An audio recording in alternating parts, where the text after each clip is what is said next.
E aí pessoal, beleza? Meu nome é David Olá, e eu sou o Breno. e hoje a gente vai realizar para vocês a apresentação do nosso trabalho realizado na cadeira de mecanismos sobre um mecanismo de locomoção.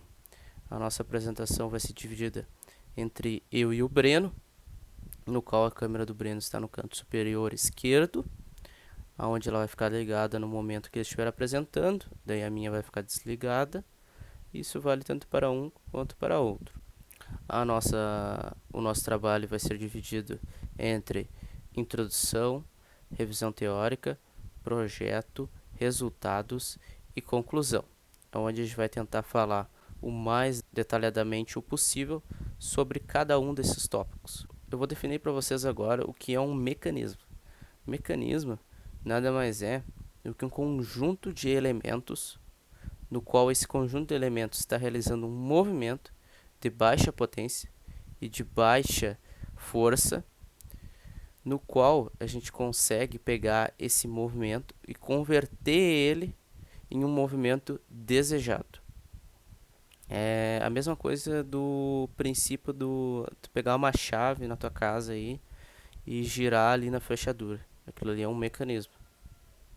Agora eu vou falar um pouco sobre a inspiração desse projeto.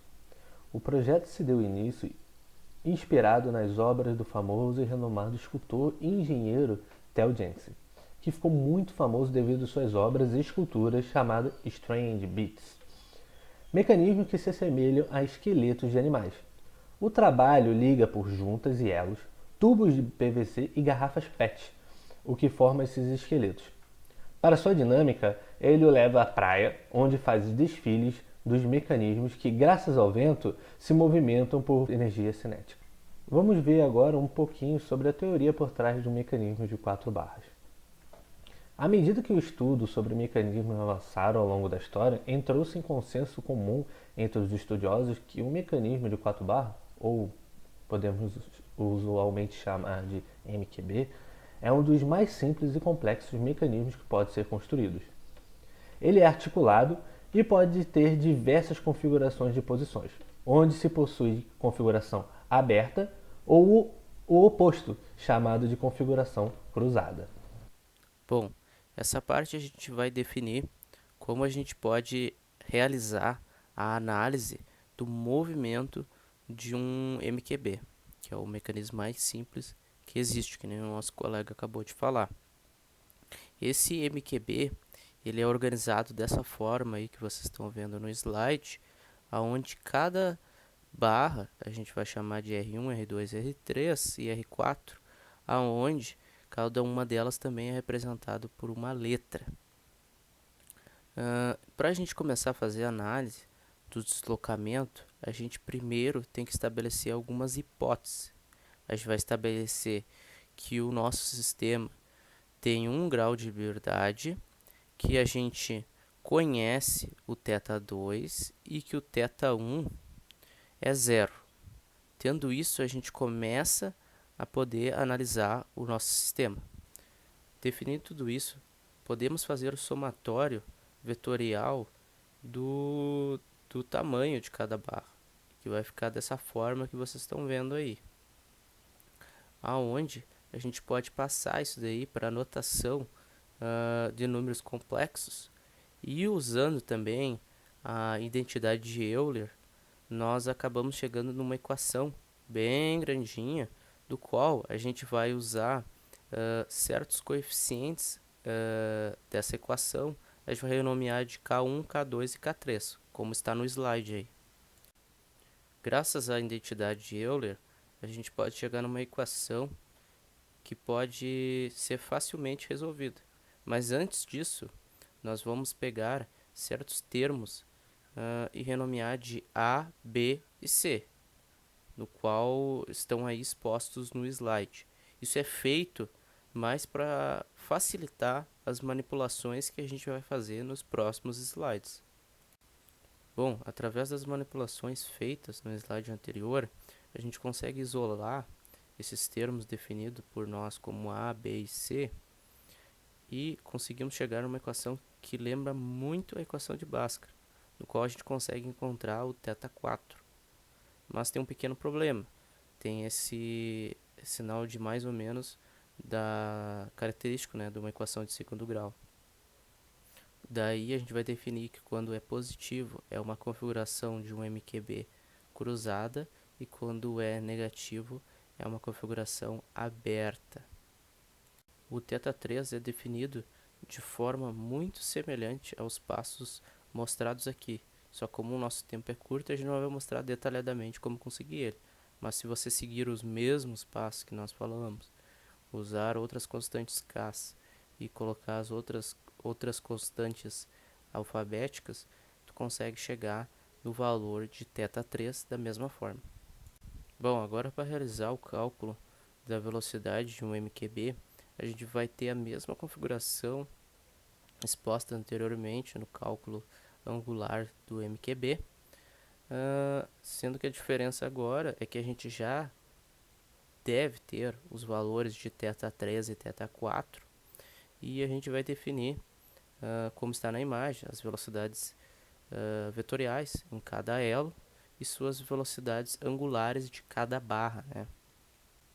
O começo do cálculo para a gente obter as velocidades angulares é muito parecido com o que foi mostrado anteriormente nos deslocamentos angulares. A diferença é que a gente vai derivar essas posições, assim obtendo a velocidade angular.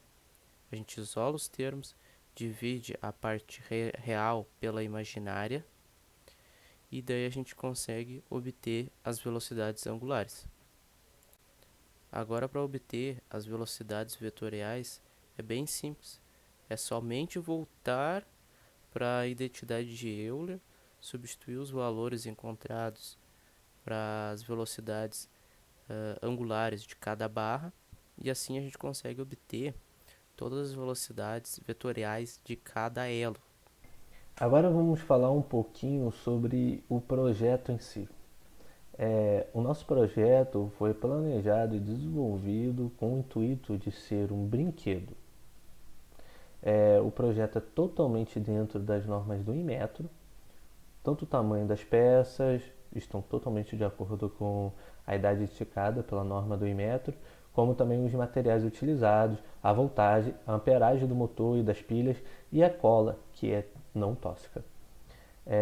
Falando um pouquinho também agora sobre o motor, o motor e o suporte de pilha são devidamente fixadas na placa central, ainda na produção, com o uso da cola, para evitar que a criança venha a ter contato direto com o motor e o suporte de pilha, descartando a possibilidade de quebra antes de uso ou também peças ali que fora de controle de produção da gente e fique solta.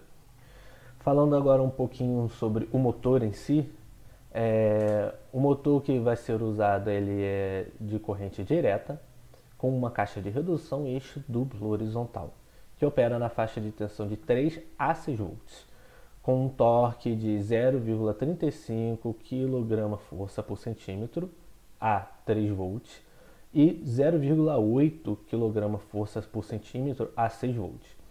A velocidade sem carga do motor é de 200 mais ou menos 10% dos RPM e há uma tensão de 6 volts e 90 mais ou menos 10% dos RPM a uma tensão de 3 volts. O motor trabalha com um sistema magnético ainda, com anti-interferência e possui dimensores de 70 por 37 e 23 milímetros. Desculpa. Agora a gente falando sobre o suporte para pilhas, né? O suporte para pilha possui um espaço para duas pilhas de 3 volts, ou seja, uma pilha normal, com tame-chave liga e desliga, e dois fios de 15 centímetros para transferência de tensão ao motor. Esses 15 centímetros pode ser reduzido ali, a gente pode reduzir ou não ali na faixa de produção. Provavelmente a gente corte esses 15 centímetros, porque vai sobrar, porque o espaço é bem curto, mas é bem suficiente, né? Na parte das rodas, a gente viu a necessidade de implementar rolamentos, para não deixar a roda, o mecanismo solto, né? A roda solta. Então as rodas dispõem de rolamentos para uma maior segurança e estabilidade, né?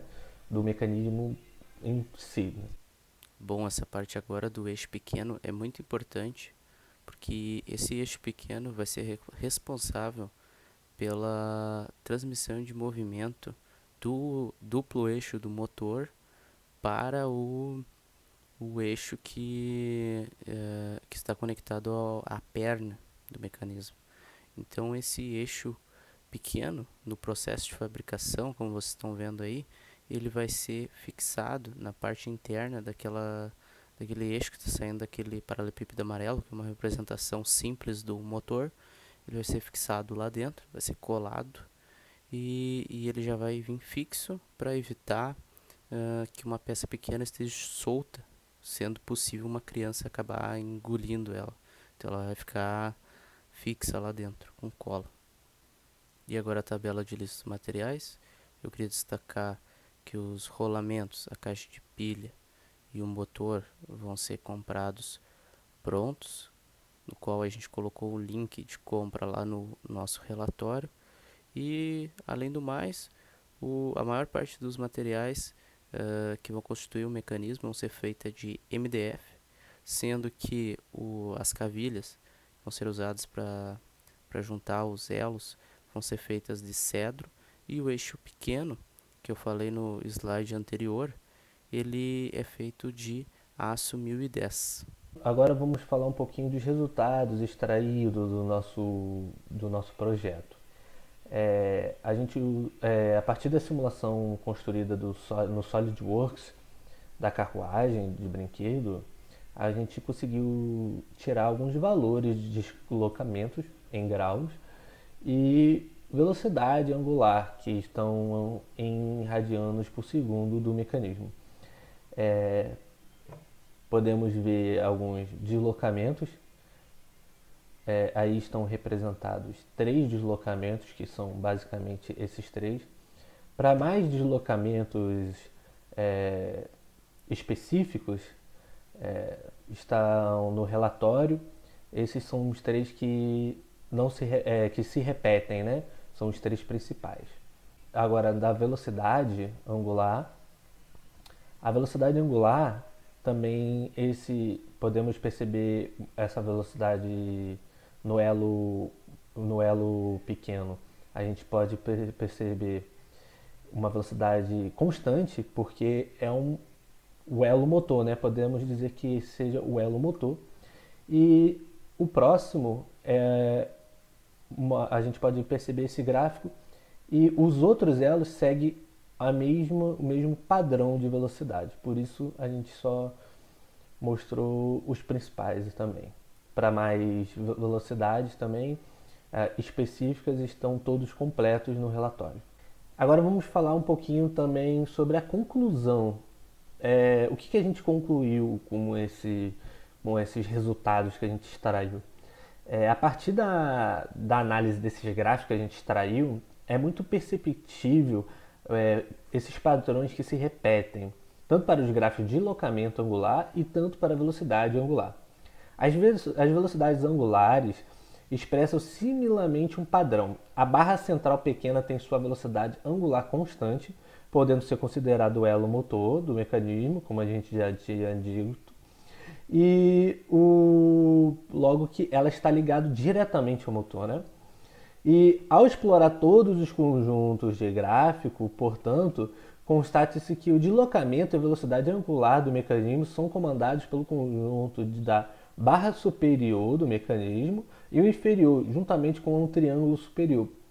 Os outros elos do mecanismo vão seguir a tendência desses elos. Então, esse foi o nosso projeto. Espero que vocês tenham gostado. E desde já, então, muito obrigado pela atenção e obrigado por tudo. Valeu, gurizada. Muito obrigado por assistir. Eu vou deixar agora um vídeo rolando de como fica o mecanismo montado completamente.